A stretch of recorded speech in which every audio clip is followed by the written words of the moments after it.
How? Let's talk about that. Why? Why would you want an international team? Let me ask you, how many of you in this audience are in companies that are international already or going to go international? Can I see your hands? Okay, excellent, excellent. Very good. So let me give you my 2 reasons why you should have an international team. How many of you might have heard the news about Herbalife right before the presidential election? They settled in court with the FTC. They've been back and forth, back and forth, back and forth, right?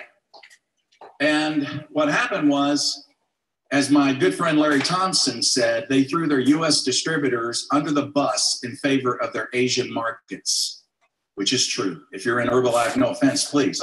I'm just saying it's a fact. Larry Thompson says it's a fact. It's a fact.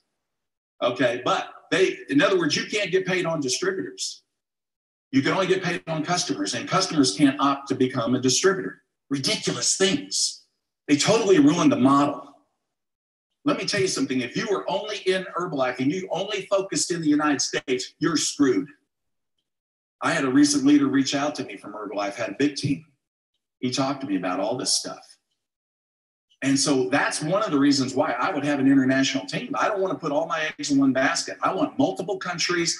If one country falls, if you get a crazy government, they got crazy policies, you're not up creek without a paddle. You got hope because you got multiple countries. So that's my one reason why you must be in multiple countries. Here's my second reason. You get paid 24 hours a day. Think about it. In the United States, they might work, 8? Do you think they're working 12 hours a day? Nah. Jennifer Gay does. She's Vietnamese, man. Asians will. Americans will work so they can live, but Asians live to work. It's a different mindset. Totally different. You cannot outwork an Asian. I'm going to tell you this is the truth. That's what I found out when I went over there. Over here, people are like, oh, hey, guy comes in from work, gets on the couch. Hey, baby, bring me a tall one. Where's the remote? There's that mentality, right? I'm not saying all of them are that way. They're not. But this take it easy culture is not their way of thinking. So what's great about building internationally on that side of the world is that when you're sleeping, you're getting what? Paid. You rode to the left of the bed, you made 1,000. You rode to the right of the bed, you made 1,000. You're snoring, but your wife's happy. She says, it's money to me, baby. Right? Okay, so that's the other reason. I get paid when I sleep. I get paid when I'm, wherever. Let's go on. So where do you want to build? Now, you could put a mat behind your back and take a dart, and you could do like this, and wherever it lands, that's where you build. I had a leader do that. she did it. But I wouldn't do it that way. I would be more strategic about where you're going to go.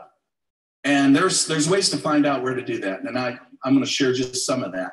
So where would you like to build? Here's the top 10 global markets, and then we have the other 20% that's listed there. As you can see, those are the top 10.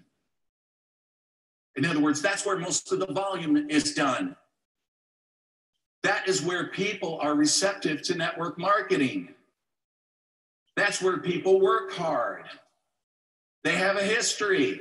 So when I have people talk to me about the other 20%, I'm like, other 20, that country? Why? Even my sponsor, he goes to the one country, it's a 1%er. I'm like, why? Look at it, man. That's where I'm going to go. That's where I'm going to focus my efforts. More about that. And so then here, that's another example. 78% of the volume is done in these countries. United States, China, Taiwan, Japan, Korea, Brazil, Germany, Mexico, France, Malaysia. But here's something else to look at. Of these 10, look at that. 6 had 10 billion plus annual sales volume. These 6 markets generated roughly 70% of the global market. Where do you want to build? I want to be smart about it. I want to be strategic about it.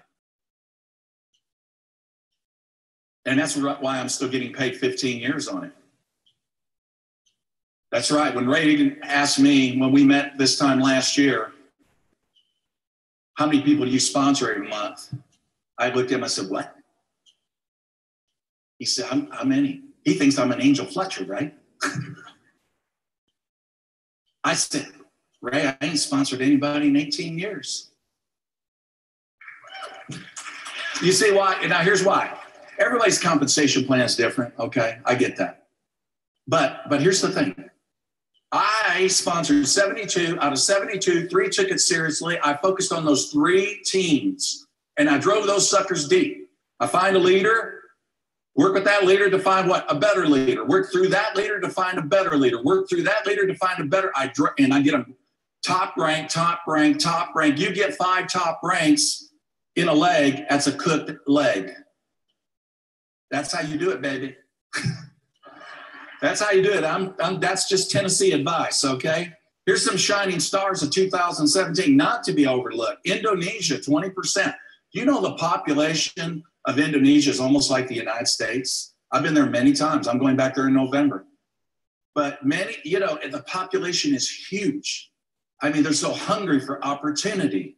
And then look at the Philippines. The average person in the Philippines earns $1 to $3 a day.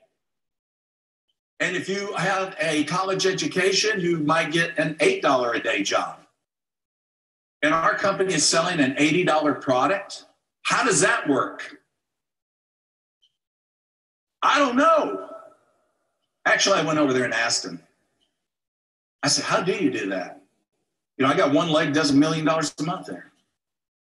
I said, how do you do that? Oh, that's real easy, Jeff. We sell it 1 capsule at a time. They open it up, get out the little small plastic bags. They say, how much the medicine do you want? And that's how they do it. They say, screw it, do it, right? So don't say, oh, poor countries, I won't go there. That's been there's so many winning markets in Asia, and there are poor countries. And then look at Korea; it's so affluent, So then what? What do you do?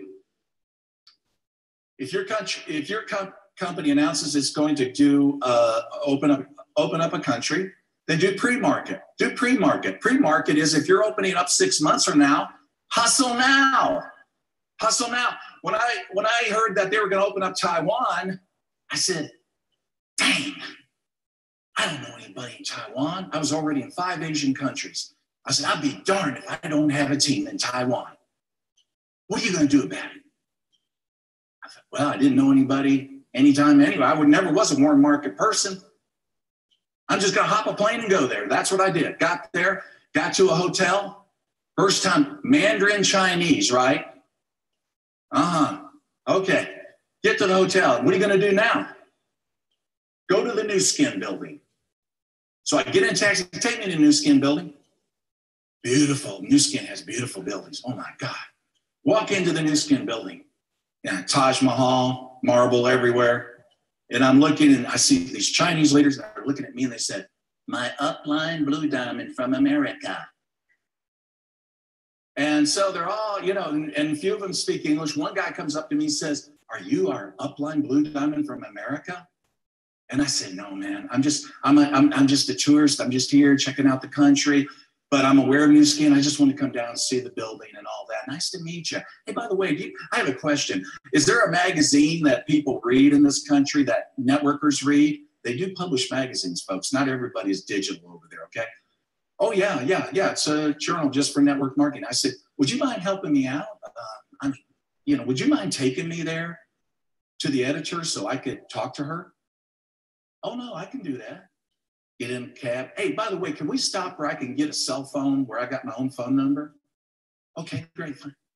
Get there, talk to the editor. Can I do an ad here? Yeah, no problem. Okay, good. Laid out the ad. And I looked at him. I said, you think you could help me find like a studio apartment here and an office, a place where I could work out of an office? Could you help me with that? would you mind helping me with some translation work? He said, well, you know, I am doing new skin, Jeff. I said, yeah, you do new skin. No problem with that, man. I'm just saying, help me out in these areas. Would you mind? Yeah, no problem. Long story short, next thing I know, I got an office. I got people calling me on the ad. I'm up and running, baby. I'm up and running. That's called pre-market work. I was there 6 months before the company got there. I was going to be darn ready when they were ready to open. And the best deal was I got a wife out of it.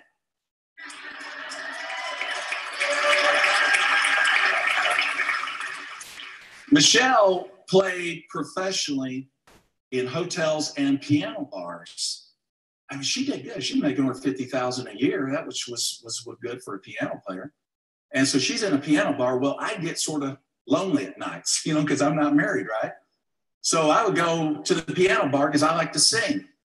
And Vince has a classy piano bar. I mean, it's class, and he likes me to come and sing. So one night they changed piano players. Michelle comes in, and I'm like, who's she? And then so she says, would you like to sing a song? I said, well, what kind of material do you have? And we start talking. And so long story short, I said, do you have a card? And so she shares her card with me. I said, thanks. It was really nice to meet you.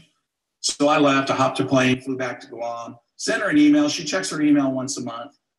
And so I said, listen, I was the guy that met you. I don't know if you remember the American and all that. But when I come back, I said, I'd like to take you to lunch. She wrote me back. She says, I do remember you. We can have lunch under two conditions. One is that if it's okay that I have a 5-year-old son. Second, I'm a Christian. And if those two things are okay, we can have lunch. And I said, yeah, no problem with that. And that began our romance. I mean, she's so beautiful. I mean, everything that I do and accomplish, really, even songs, I've got 3-4 CDs on iTunes of original songs I wrote with my band. But a lot of those songs are really about her, you know. So for now you husbands, I just put a lot of pressure on you on that. I know I did.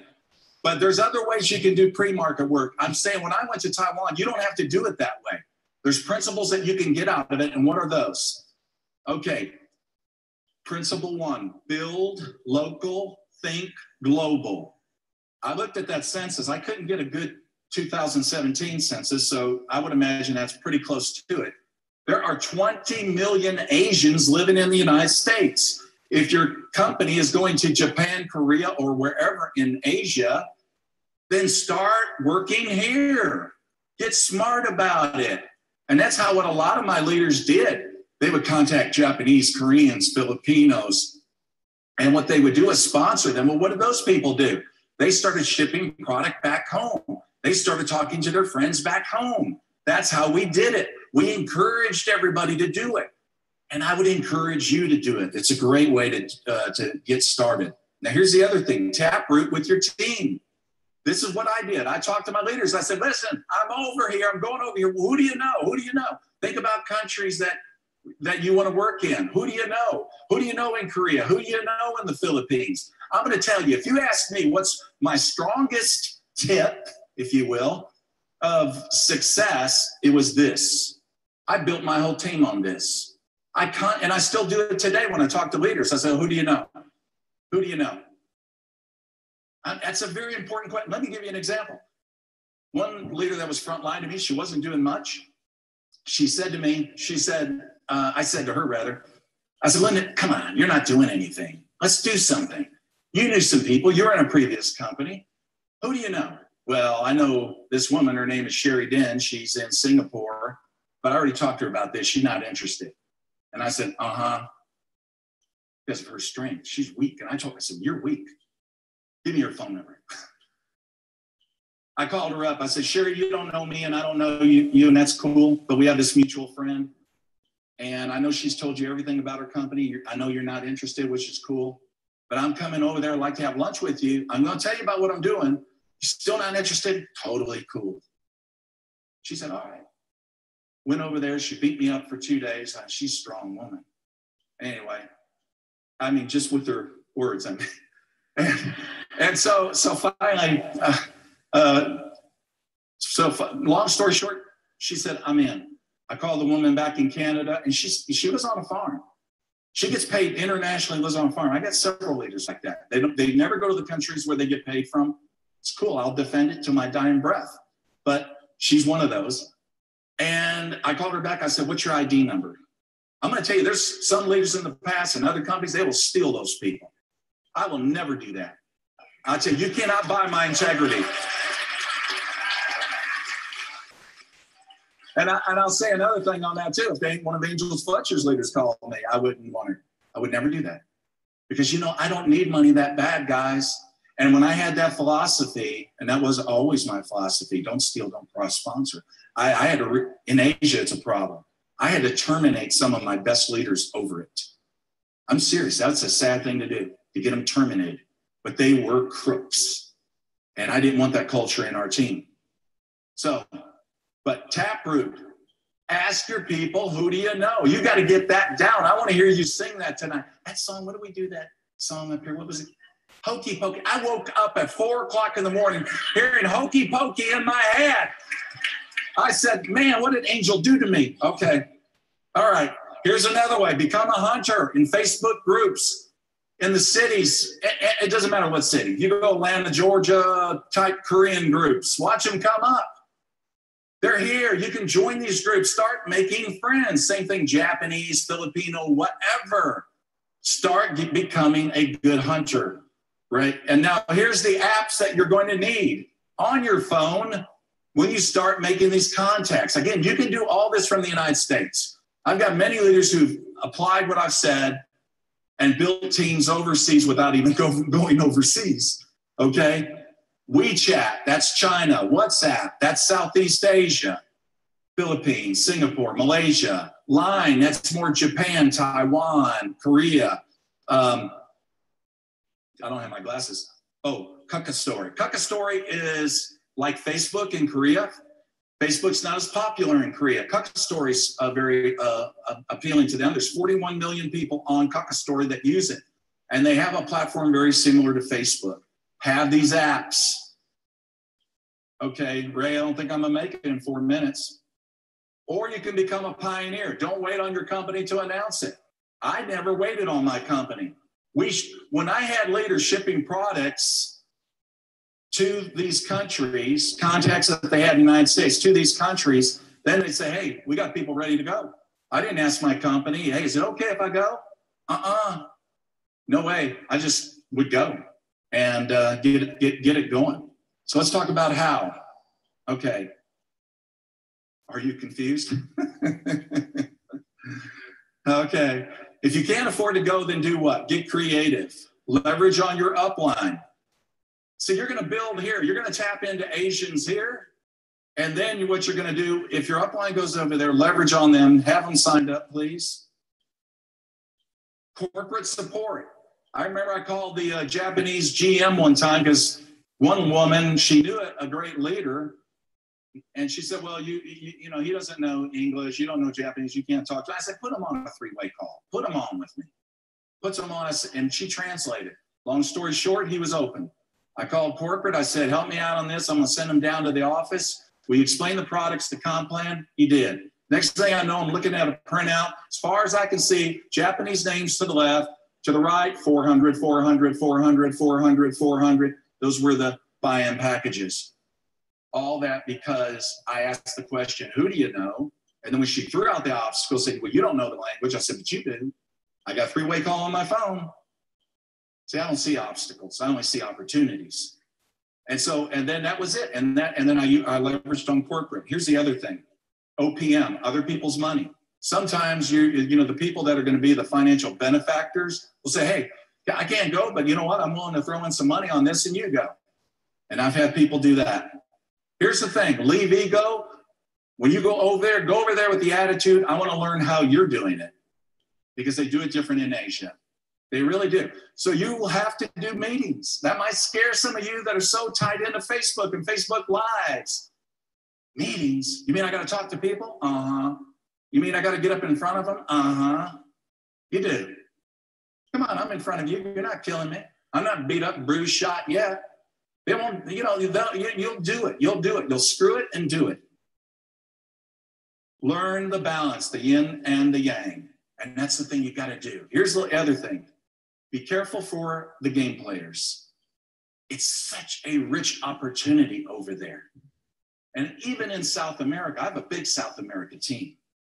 But over in Asia, where a lot of that volume is done, there's also game players. People come up and say, you know what? You know, I got this big old huge team and all that. Man, I love what you're doing. I love the opportunity. I'm looking for the right leader to join. And I got you in mind. And but, you know, they're so spread out, so I need some support. Now, let me define what support is. In America, that means I'll do three-way calls, I'll do meetings, I'll teach you the comp plan, I'll explain the products. In Asia, that means money, okay? Get that straight when they say support. And that was the thing. And so don't give them money. Now, I'll pay for a hotel room. I had one guy said he would do some big, I said, fine, I'll pay for the hotel room. Will you fill it? He said, I'll fill it. Put 200 people in it. I said, awesome. But don't give them money. I've seen many people. I've seen people lose hundreds of thousands of dollars. So I'm going to close it out. Here's the best thing I got out of my Asian experience was a beautiful family. See, 13 years ago, that family didn't exist.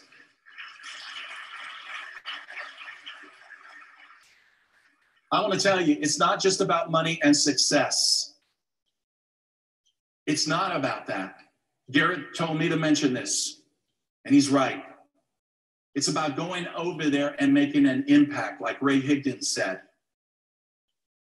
Make an impact. What can you do to change their lives besides making money?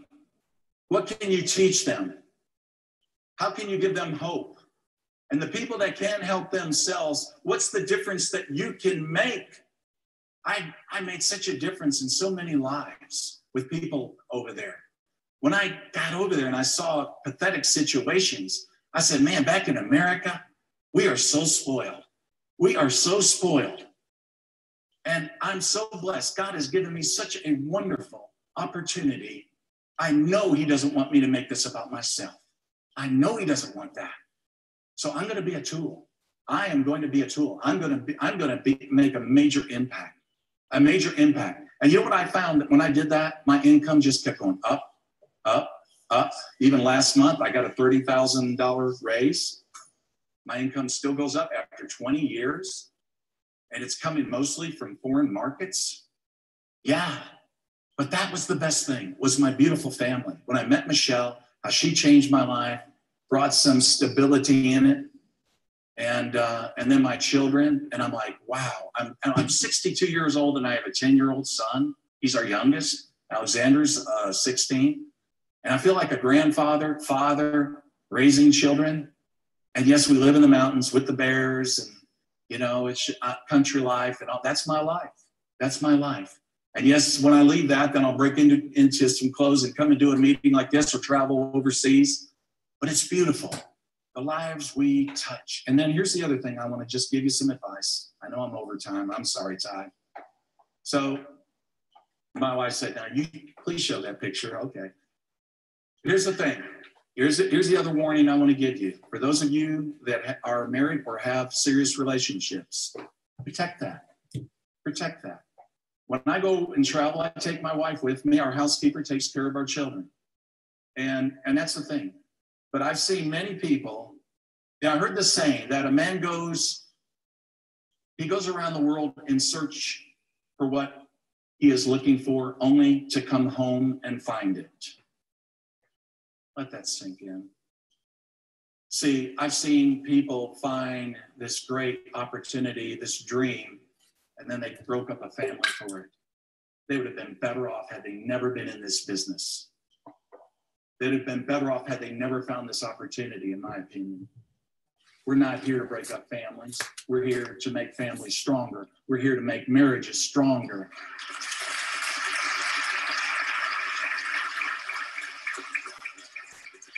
So when you do travel and you go overseas, just remember those words. Don't lose the very thing you did it for. You did it for your family. Don't lose that family. I have leaders that have. It's sad. They didn't just divorce their wife, they divorced their family, their children. Don't do that. We want good things said about what we do. Ray talked about that, how we can just get the world to sing praises to our profession. We have to be examples of it. And Garrett and Sylvia, they are examples of it. I